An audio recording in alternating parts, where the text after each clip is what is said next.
Article 61 to stand against the corporate, fascist demands upon us all. And we've been using it very, very successfully. Now, I guess most of you are aware of Article 61 in Magna Carta. The fact that it has been invoked, it was invoked on the 23rd of March 2001, and it was invoked according to the correct protocols of British constitutional law. Therefore, anyone who denies Article 61's invocation will be, if they do it publicly, will be committing sedition. If they act against you, if they are on notice of the fact that Article 61 is invoked, they'll be committing an aiding and abetting high treason. So we've used this process against courts, HMRC and the Crown Prosecution Service with three very good processes that we used and got them all to back off. We even got HMRC to repay fine monies of £1,700 and we only used one question. Do you have authority to make the command on me since Article 61 was invoked? And what they tend to do is they'll start off by ignoring your questions and they'll just respond to the acts and statutes which they say that you have to stand under. So after we sent them a first notice, because we conditionally accept everything, so we send them a notice of conditional acceptance. I conditionally accept your demand, your fine, your summons, whatever it is, on proof that Article 61 is no longer in effect and that therefore you then have authority to make that demand. Obviously, they can't prove Article 61 is not in effect because for it not to be in effect today, the Barons Committee have to come out and publicly declare that the present grievances that have been satisfied, and then we're all supposed to, go back and be constitutional subjects. Well, we can't be constitutional subjects at the moment and go back to that kind of regime. We never can, because the monarch, alleged monarch, committed treason by ratifying the Nice Treaty. So that has to be cleared up. Just getting out of Europe, Brexit, isn't going to solve anything. We have to have the treason matter now heard in a properly convened court de jure, which means a jury of 12 people standing under the British constitutional law. That is due process of law, and that can't be denied again. That can't be denied us, which it is denied us, by the way, but it can't be denied without committing treason, not by written statement. All they do is they back away from us. And HMRC repaid fine monies of £1,700 to one of my clients after we just asked them the same question, Article 61 all the time. That's all we ever bang on about. So they repaid £1,700 and repealed a £1,250 odd fine that they were trying to enforce on my client at the time. I also helped another client, Danielle Davidson, deny on the Facebook group page, and she had a committal order for prison from a county court judge, alleged judge, over contempt of court. Now the reason she had contempt of court charge against her was because she didn't attend 2 summonses at the county court for non-payment of water and sewage charges. Now the reason she was rebutting the non-payment of water and sewage charges is because that Thatcher in 1986 created the National Rivers Authority and Afwat and basically privatised our public service, which was water and sewage, which our forefathers created with their sweat equity and their taxation as a public service, because fundamentally water is a fundamental need for human life. So if you support if you pay your water companies, you're aiding and abetting the theft of a public service. And so we added that into our process. Of course, using Article 61 as the basic substance, the basic foundation of what we're stating, and the district judge, Bromilo from Yeovil County Court, they ran away. She never served 7 days in prison, she never went to a summons, she never paid the water, and she never paid any fines. And that is still current today, and that's been 2 years now, since she was given 48 hours to either appear, present herself to the police for sentencing, or to attend a court. The other one we had a very good success was with Danielle again, and she's a right rebel, Danielle, she's great. She wanted to oppose the growing of hemp, or even cannabis, but she was growing hemp in the garden. You have to supposed to have a license to grow hemp, for goodness sake. And so she was really opposed to that because she knows the health benefits of hemp and cannabis, which is quite profound. You know, obviously, most of us know the benefits of such a plant. And so, because she's in rebellion, and the police at Wells, because we had them all on notice, knew she was in rebellion, and when they busted her and took her plants, it was all recorded. Basically, we went after them, and I put the court on notice that they have no authority. I went after the local chief inspector of police, Mark Nicholson, who just ignored me. And basically, the Crown Prosecution Service, after a little bit of a process, wrote back saying, lack of evidence, we're discontinuing the matter. So this is what they don't do is say, oh, you're absolutely right. You know, you're standing under the law and we're not. Yeah, you're right. No, they're never going to do that, and we'd be foolish for us to expect them to do that. They always find another excuse to back off and run away. And that's what we've done consistently every time with every one of us. Every process that I've personally done, I've had a 100% success rate with. Others, there's one other guy actually that I know of that says he's used this process all correctly, and they still arrested him, they still stole his stuff, they still did this. And I haven't seen his full process, but I can guarantee you he didn't do it properly. Whatever he did not do what we've been doing and showing other people what we've been doing, because we can't really give you any legal advice or how to act. We just show you, look, this is what we did, this is the results we've got, you can do the same. And so I have to move on now to what other processes we've done. Well, let's move on a little bit very quickly. This is all unrehearsed, of course, so I'm just paraphrasing and getting through this as best as I can. But we want to bring a class action. There are many of us now that have stood under Article 61 and used it correctly, and they've backed off. But still, I have a claim from 5 years ago. And there are other people, gentleman over there, Marcus Chamberlain, he has a claim against police brutality, and he stood totally under the law. They all backed off from him. He's never been to the summons that they made him go to. So what we're going to do is we're going to bring a class action against the Crown, the government, the Lords, and we're going to go after certain groups, political groups, namely UKIP, because they're supposed to be the ones that oppose the European Union the most. So we're going to put Nigel Farage, Nuttall, who's the local, the new head of UKIP, on notice, and we're going to ask all our members to go after our local UKIP MP representatives. And we're going to ask them one question: where do you stand under the invocation of Article 61? They have a duty of care to respond to. They're public servants.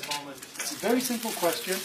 We've proved the evidence that it's been invoked. The Telegraph reported on it. That's the evidence we often use.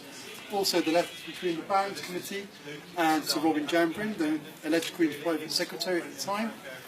If you read that notice, or the letter of that will prove all the treason that it has and is being committed in that letter. So it's very, very good evidence. And it can't be opposed unless whoever opposes it opposes the Constitution, which is either sedition or treason. And this is why this remedy is so powerful. We're getting judges, and we're getting, so-called judges and police and bailiffs. They're all backing off from us once we put them on notice of the facts. Okay, so we'll put them on notice that Article 61 of Magna Carta was invoked on the 23rd of March 2001, according to the correct protocols of British constitutional law. Dave, just for people that don't know what Article 61 is, I know you're more likely probably memorised on your head. When you say it, it's just some people might not know what it is. Okay, sorry, I probably jumped off into my world and it doesn't much there. Article 61 is the security clause of the Magna Carta 1215. Now, the Magna Carta 1215, no matter what the propagandists will tell you, it's in effect today. It's totally legal. Yep, John was under duress when he. Well, let me just get to that point. For something to be legal, it has to be lawful. It has to comply with the British Constitution. So the biggest lie we've got today is that we've got a legal system. No. We have an illegal system. So actually, I'm using the terminology legal more now because I sort of, the last year or so, I've got to understand that myself. It's all a progression of growing in awareness about this. So, yeah, so we're actually using legal instruments. These notices that we use. Oh, let me go back to the first point. Article 61. It's the security clause of Magna Carta. It's part of the contract. It's part of the equal consideration with that agreement. Okay? It was sealed under duress because King John was a bloody tyrant. And he was cutting off people's noses and ears and poking eyes out and stealing people's land. And the barons and the people that supported the barons, because it was general people as well, had enough of it. And so they said, look, either you stand under the law, or we're going to get another king, and we're going to, we're going to take you out. So you can say he was under duress, but under the same similar sort of duress that a convicted murderer would be under, to be honest with you. So Magna Carta 1215 was invoked legally, lawfully, and stands to this day, and it has been evidenced so, even by just the Queen, the alleged Queen, responding to the Baron's petition. She's responded, she was given 40 days to reply, and she replied on the 39th day. If there was no obligation for her to reply at all, then she wouldn't have done. Okay, we celebrated Magna Carta 1215 in 2015. We didn't celebrate the 1297 version in 1997. So, again, common sense really comes down to common sense, knowing what is truth, realising the propaganda and the lies. So the security clause, Article 61, has equal consideration. We have the duty under law to stop the tyrannical regime, stop the usurpation of our constitution, our sovereignty. And so Article 61 is like the security clause of our constitution, if you like, and it's a very important one. Without Article 61, we wouldn't have any peaceful redress against a tyrant. And so this is what we really do need. And we're using this process totally peacefully, totally honourably, and totally legally. Alright? So we're the ones that are standing under the law here. Everyone else in the country, including police, politicians, and anyone else that works in the services, that are not standing under Article 61, are acting in outlawry. Whether they like it or not, 99% of the country are outlaws. They don't realise it, okay? So Article 61, the security clause, the equal consideration is, we have the right to seize castles, lands, stop aiding and abetting a criminal regime, as long as we don't harm the sovereign nor their heirs or successors. That's the equal consideration. So we can do this peacefully, but as long as we stand under the common law while we're doing it. So we've used it, and we've been using it for the last, I've been using it for 7 years. I've obviously been using it for just a couple of years now, but we've had a lot of success. Like I said, if you go onto my Facebook group page and look in the files, I've written up a layman's guide to law for rebellion, which should give you the right concept of what we're doing, why we're doing it. And it also has the three processes that we've done against the cannabis, HMRC, and the contempt of court charge. What are the details of the Facebook group? I can give you a flyer, sir. The Facebook group page is called Practical Lawful Dissent. If anyone's got a pen, they might want to write down our new website, which is only being created at the moment, but it's called www.commonlawcourts.co.uk. Well, that is a forum, because we want to get off of that blooming fascist book. And yeah, because there's too many trolls on there. Commonlawcourts.co.uk. Would anyone else like a flyer? I'll just go around and pass them round to hands. I'm going to probably run out because this is the last. Sorry. I will get back to you, sir. Sorry. Right, yes? Yeah, there are duplicates. Co.uk. There's only a few left, but yeah, go for it. Sorry if anyone doesn't get one. That's the last of our production. Okay.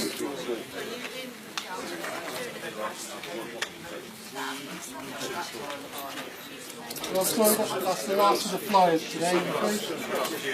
Sorry, so when you say using this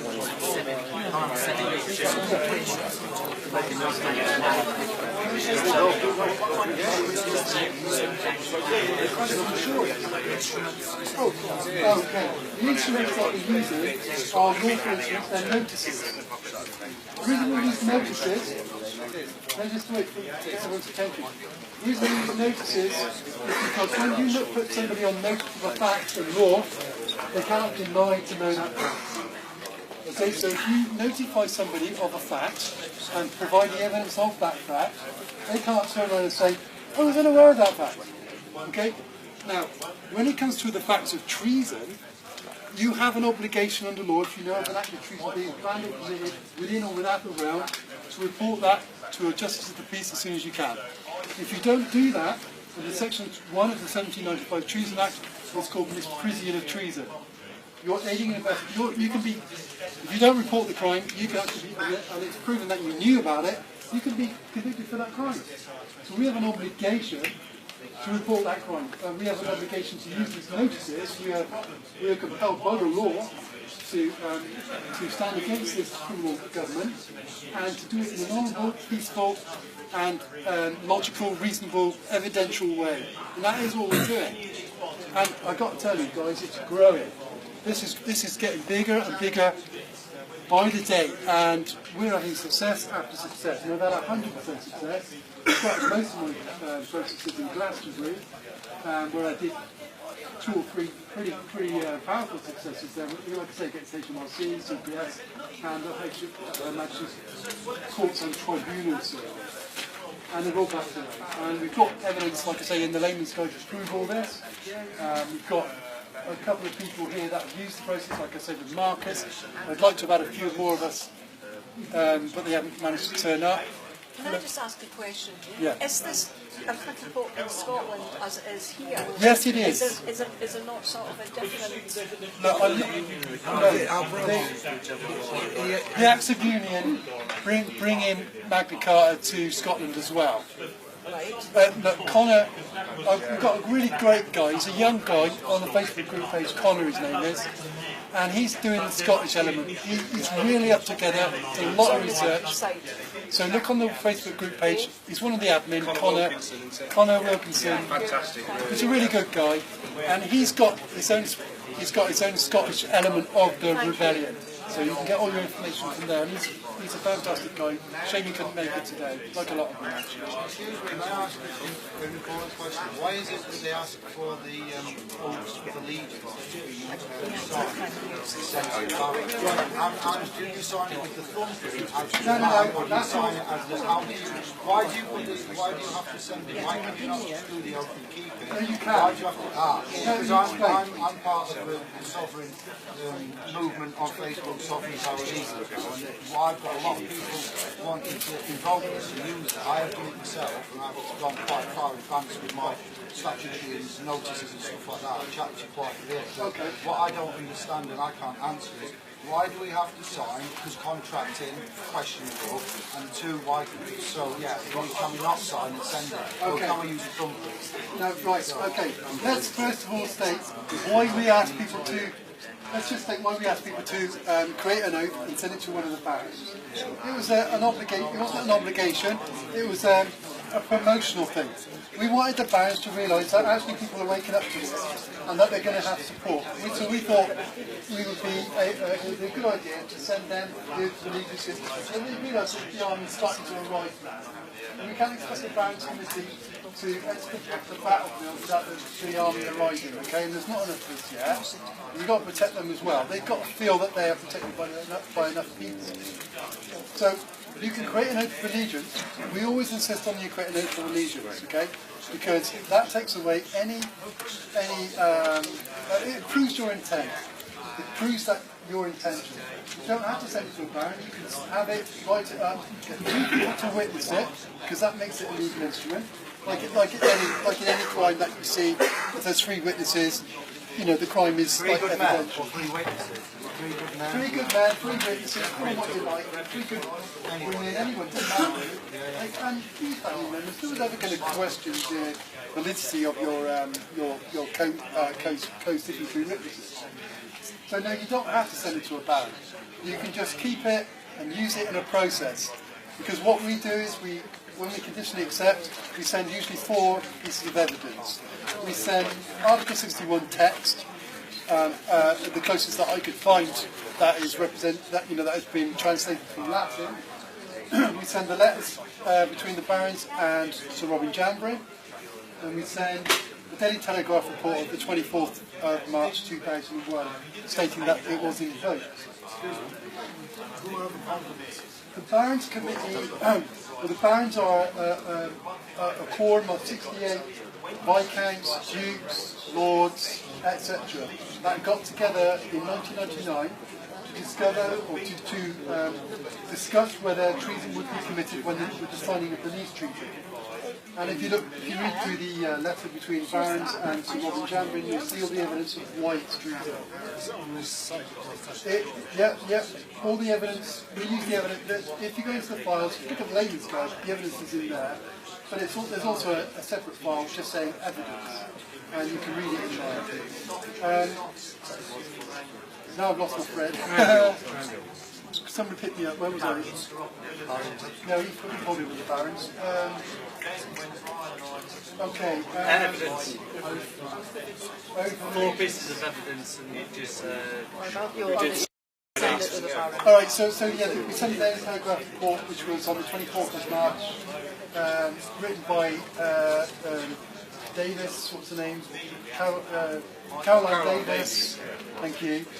And it was also reported in the Daily Mail, but we just used the Daily Telegraph report, which was incidentally in page about 15 in a small article, when it should have been headline news, for goodness sake. It probably was. Sorry? Womack. Right, I hadn't even seen that myself, mate. To be honest, if you can provide that next time, yeah, do so, because we can always add it. But we just use what's freely available and freely observed, because it's still, you can still Google that, do a Google search, and you can still pick it up. You can still get it. So we use those pieces of evidence plus the oath of allegiance in the first notice of conditional acceptance. So we conditionally accept all your demands and prove that Article 61 is in fact. Here's the evidence. Now, mostly they'll ignore you. I think I've already said this. And, I've gone through the process. So it's the default not to cure is they ignore you or they don't rebut your comment, your points, which I suggest we number 2 points. Is Article 61 in effect? Are you standing under it? Those 2 points. That's all we ask. If you go into contractual agreements and all those other things, you give them wriggle room. Okay? They respond to you with nonsense about legislation. It's wiggle room. Just ask the very basic question. Have you the authority since Article 61 came into effect on the 20th of March 2001, blah, blah, blah. All they can do is ignore you or commit a very serious crime by denying the Constitution, which is sedition.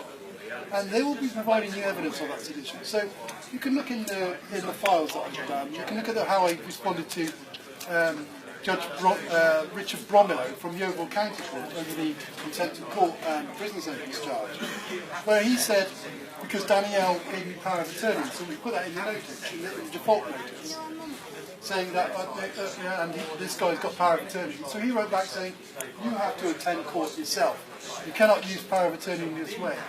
So I wrote back to him saying, we will treat that remark with the contempt that it deserves. Give it to him. Hit him. Once you've got past the default notice, you can tell him straight. We tell them to F off politely. And we do it, and they do. And that's the point. How do you sign this oath? Do you sign it as a person or the man? Because this is the next consenting part. Okay. What status are you in when you are doing that? Okay, as soon as you've created an oath of allegiance, you've denounced all ownership, all connection or allegiance to the legal fiction. So straight away, your thumbprint, that's all legal stuff.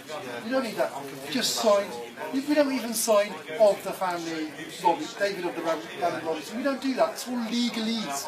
Now, as soon as you enter into Article 61, you rebut you're taking your allegiance from the Crown. All the legalese stuff stands under the Crown. You know, the birth certificate is copyright of the Crown.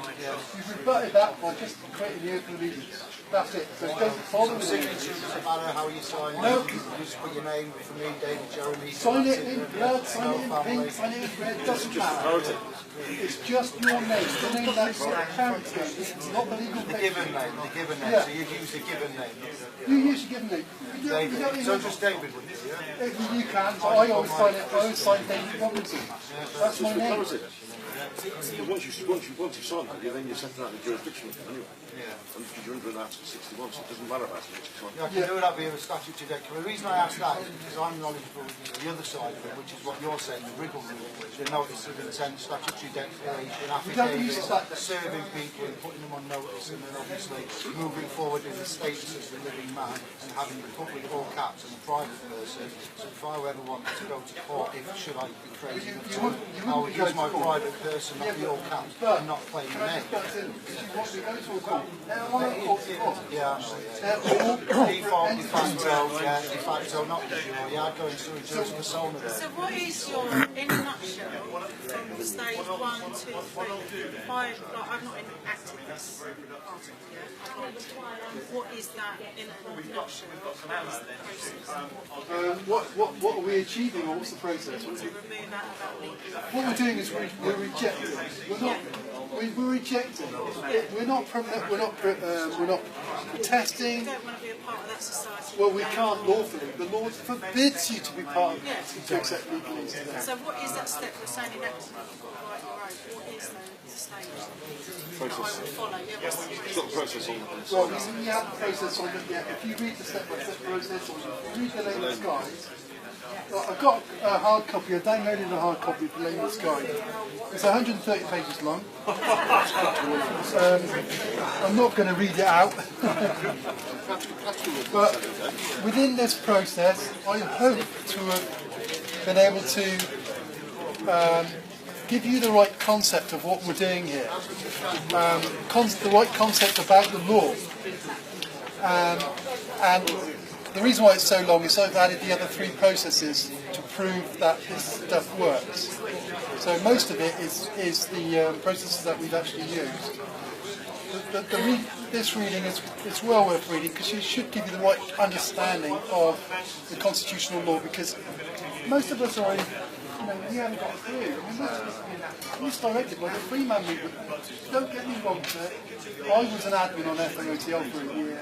I went through the Freeman. Everyone has a learning curve, don't they? That's it. Making mistakes as you're learning, you make mistakes. Yes, you use your exactly. And so I've got a lot of sympathy with people that are stuck in between, because the Freeman premise is to use their rules and their courts against them to try and get a remedy. Well, you're never ever going to do that. You're never going to do that, because they're not courts, and all you're doing is giving those rules credibility by using them. So how do we need to bring a solution to the previous court? Well, this is going to take a relatively because with my personal process 5 years ago, what I did is I registered my truck, I did it on the Freeman stuff, I was out with the Freeman on the land, had to DVLA, deregistered it, put on the plate, added sign in the window, no tax, and of course I got arrested. I had sent a notice of lawful objection to the local chief inspector of police, the road traffic policeman of Wiltshire, and so he was fully, he knew of my standing. And this is something that we are asking people to do. If you're going to get into any problems like with the police, is to send them a notice of lawful objection. Do you object to me sending an article 16? If you do, please tell me why. I'm doing this to save a breach of the peace, absolutely please. Sorry, sidetracked. You say to get remedy, you need a proper competent court, which would, because we've seen, how do you create, is there one? No. How do you bring one together? Well, this is where the movement has to go. We need to unify. Yeah, but what is it made up of? Is it made up of just normal people? Well, it's never what you mean the court or the people? No. The common law court has to have a judge that's stands under judicial oath. It has to have a jury of 12 peers, and it has to stand under the British constitutional law. Sorry? No, it shouldn't be that. No, you made a good point. It shouldn't be that. 12 normal people. Standing under the British Constitution. Well, I'll tell you what, since you're I've seen this whole process. prove that, well, I'm not going to go there, but that's what I found out.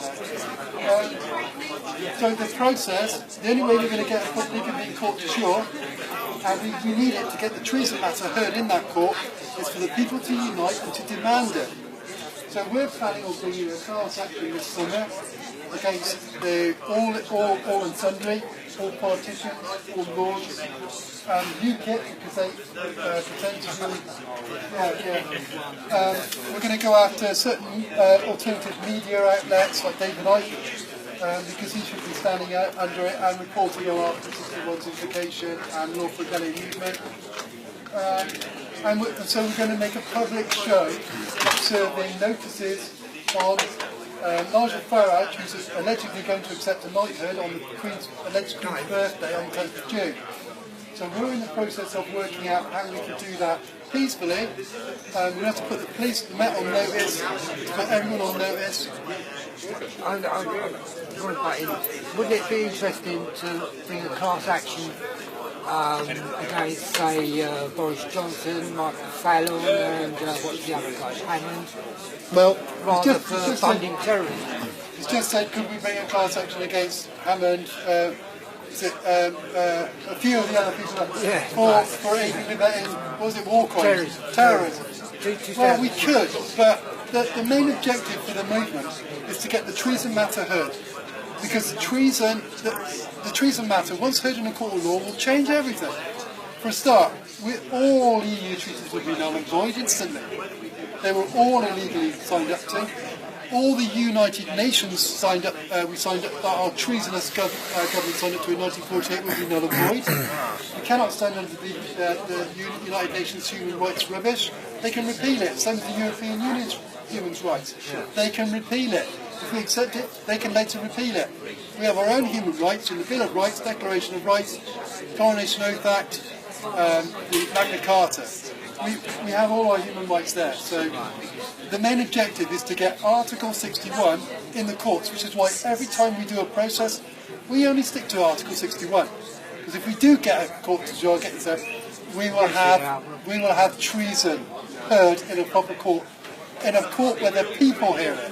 Because obviously a public convened court de jour is held in open forum and obviously stands under the Constitution, so therefore we cannot be denied this stuff.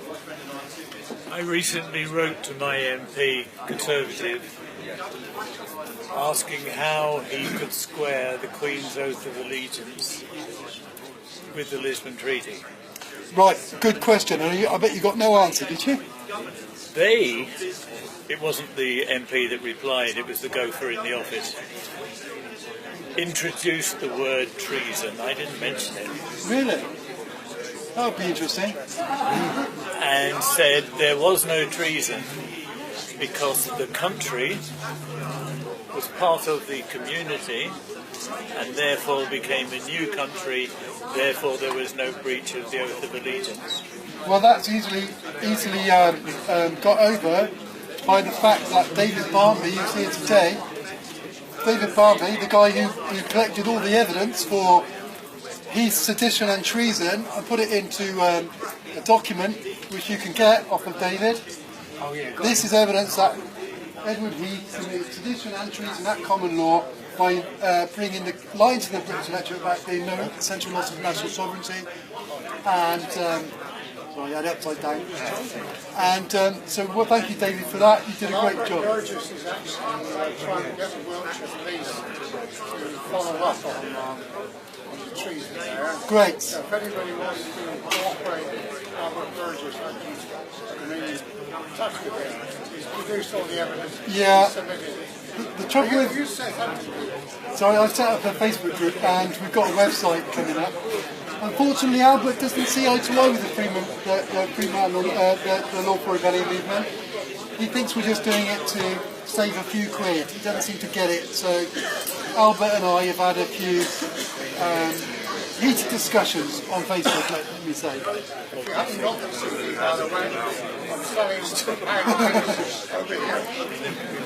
Thank you, David. So, to answer that, the 1972 Act was an act of treason, and evidently so. So you could respond to that with that. Giving them a copy of the Sean into the EU as evidence. You can download it as well. You can download the shoehorned into the EU CD. Well, it was treason, obviously, to do that, to try and create... They didn't create another country, they annexed us under the European Union. We became a region, 9 regions of the European Union. And England, in future, if we allow this to go on, will not exist as a nation. Scotland will have their parliament, and Wales will have theirs, but England won't. We'll be totally under the European Union parliament. That was before the Brexit thing. But trust me, Theresa May ain't going to give up, let us get out of the European Union. And even if we did, the UN won't want it, because it's the UN that brought the EU into being in the first place. The EU